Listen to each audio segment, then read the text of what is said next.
ठीक है हारिस साहब, ये जो आमिर साहब भी बात कर रहे हैं कि अगर ऐसा कुछ होता है तो रिस्पांस हमारा 3 टीयर्ड होगा, लेकिन पहला सवाल ये कि क्या ऐसा कुछ ऑन द कार्ड्स है भी, क्योंकि एक न्यूक्लियर फ्लैश पॉइंट के ऊपर अगर एक फौज इतना एस्केलेट कर जाती है तो उसका वो जिसको मैड थ्योरी कहते हैं, म्यूचुअल अश्योर्ड डिस्ट्रक्शन, वो तो जहन में होगी ना, जाहिर बात है। आपको लगता है कि ये सोचा भी जा सकता है कि एक लिमिटेड वॉरफेयर से आगे चले जाएं इस मसले के ऊपर जो पहलगाम में हुआ?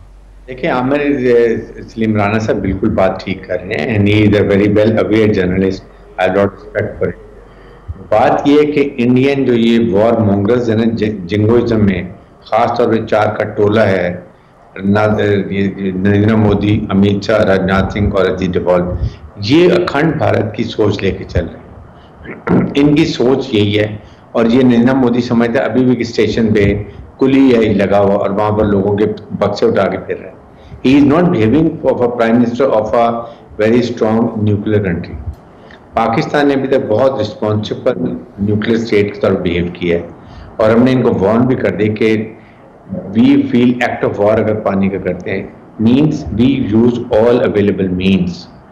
और राना साहब बात सही की है, पाकिस्तान को और इंडिया को सबसे बड़ा एजन है पाकिस्तान को, we have nuclear tactical missiles localized area के लिए, we can play hell with them. Second, ये राफेल लिए हैं, जो मर्जी लिए हैं, basically it is a man behind the gun. क्या इनके पायलट की कैपेबिलिटी है? Are they fully trained? क्या इनके पास जज्बा है?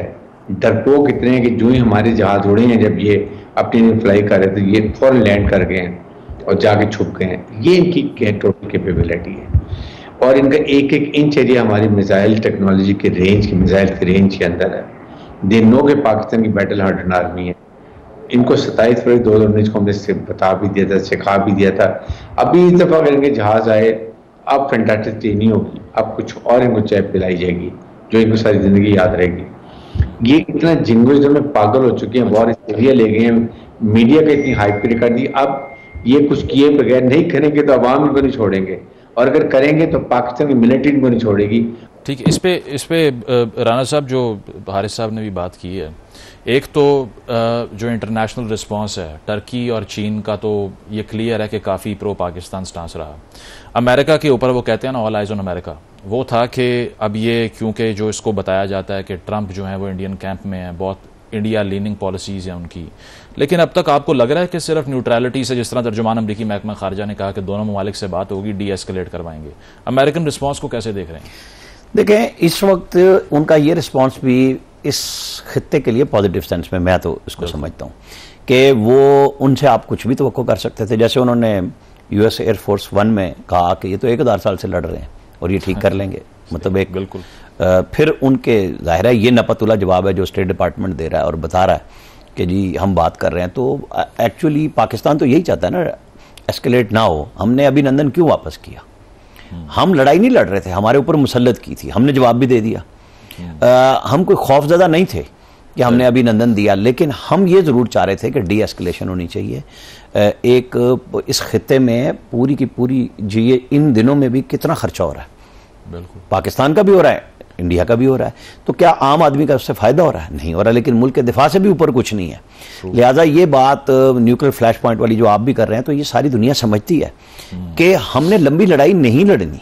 पाकिस्तान का फिर फैसला है, पाकिस्तान की तैयारी है, लॉक किए हुए हैं कि फिर ठीक है, अगर आप हमारी बका की तरफ आओगे तो हम आपकी बका भी नहीं रहने देंगे। ये बात उनको पता है। लेकिन वो चूंकि जो दावे कर रहे हैं, कहानियां कर करके अपने लोगों को बेवकूफ बना रहे थे, अब उनके वो गले आ गई है कि आज 8वां दिन है, आप जवाब क्यों नहीं दे रहे?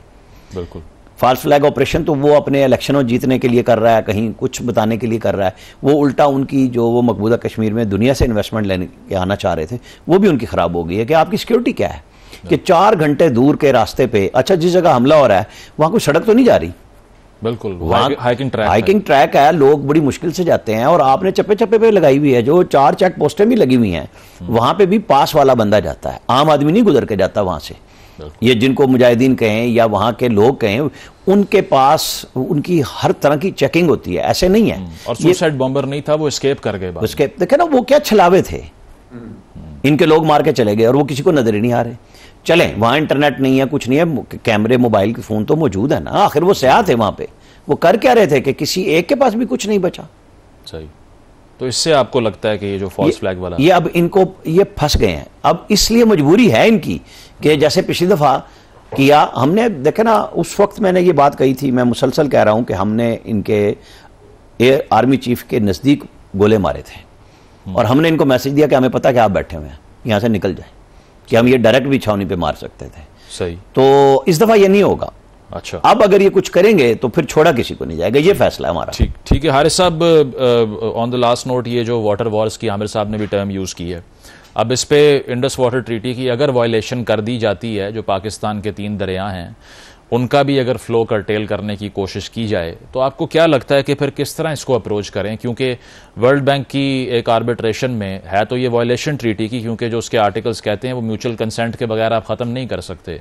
तो पाकिस्तान का उस पर फिर क्या रिस्पॉन्स होना चाहिए, क्योंकि वाटर स्कैरसिटी का मसला भी हो सकता है? देखें, पाकिस्तान ने बड़ी क्लियर, हमारी नेशनल सिक्योरिटी कमेटी ने कह दिया था, अगर ये इसको सस्पेंड करते हैं और पानी को रोकते हैं, it is an act of war. An act of war means we can use all available means to Pakistan armed forces. Simple सी, बड़ी सिंपल सी बात की है। और उसके बाद सेकंड ये जो आर्मी सलीम बाला साहब बात करें, मुझे ये बताएं कि ये लाइन ऑफ कंट्रोल में मैंने बड़ा सर्व किया है, यहाँ पर आपको पता है कि पूरी फेंसिंग हुई हुई है, यहाँ जनरेटर और सर्च लाइट लगी हुई हैं। पाकिस्तान की तरफ अगर 100 गज तक, 100 मीटर तक अगर कोई एक पॉइंट भी गिरा हो ना, इनकी लाइट उसको पिक कर लेती है। तो 3 लेयर्स के डिफेंस को क्रॉस करके, 7 लाख फौज को क्रॉस करके, पूरी सिक्योरिटी कैमरास को क्रॉस करके, उसके बाद वहां पर जाके जो किसी को पता नहीं वहां पहुंच गए, सुलेमानी टोपी पहनी हुई थी, वहां जाके मार के फिर ये चलावे गायब हो गए। तो ये मतलब है आपने कोई एक प्रूफ दिया, आप खुद प्लान कर रहे हैं, आप खुद एग्जीक्यूट कर रहे हैं, आप खुद फैसला कर रहे हैं। I mean what the help. आज जो मैड, ये पागल के बच्चे को समझ नहीं आती नरेंद्र मोदी को कि ये कोई यहाँ पर कोई एक रेलवे स्टेशन में कुली का हेड लगा हुआ है, ये न्यूक्लियर मुल्क का एक प्राइम मिनिस्टर है, शुड हैव कॉमन सेंस कि ये जब 2 न्यूक्लियर मुल्कों की लड़ाई होती है तो अगर एस्केलेट होती है, देन यू डोंट नो कि एंड कहाँ होती है। Dynamics of war are not known to anyone. ये पाकिस्तान ने रशिया, चाइना, ईरान, टर्की और मुसलमान को बताया कि इसकी लपेट में पूरा रीजन आ जाएगा, बल्कि ग्लोबल फॉलोट हो सकते हैं।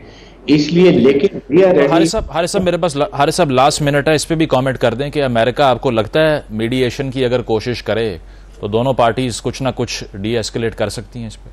देखें, अगर अमेरिका ने करना है तो नाउ इज द टाइम। आज अगर 24-36 घंटे के बाद इंडिया रिएक्ट कर लेता तो Pakistan will have to retaliate with more fast, more intensity के साथ। Then what is the purpose? So देखें, अमेरिकन, ये इंडिया की जरूरत नहीं है अमेरिका को बताया हुआ कुछ करें। And we have warned Indians कि आपको हम वो हाल करेंगे कि आप याद करेंगे, क्योंकि आपकी 60% पॉपुलेशन बिलो पॉवर्टी लाइन है और सड़कों पर फुटपाथ पे सोती है, उनका ही ख्याल कर लो। ये वॉर मोंगल जिंगोइज्म में आए हुए ना, इनको समझ आ जाएगी जब ये इस तरह करेंगे। चीफ अमित साहब के मतलब बातें कर रहे हैं, मेजर ग्वारियर, ये आर्मी पोस्टल यूनिट का ये एक डाकिया टाइप का जो अभी ये कमेंट्स पास कर रहा है। चलें, जिस तरह आपने कहा कि इसके जो रिपरकशंस हैं, जो कॉन्सिक्वेंसेस हैं, वो सिर्फ इस खित्ते के लिए नहीं पूरी दुनिया के लिए हैं, इसीलिए सबके मफाद में है कि ये सिचुएशन डी एस्केलेट करे। बहुत बहुत शुक्रिया आमिर अली। हारिस साहब हमारे साथ मौजूद थे। एक ब्रेक शामिल करते हैं, ब्रेक के बाद वापस आएंगे। Stay with us.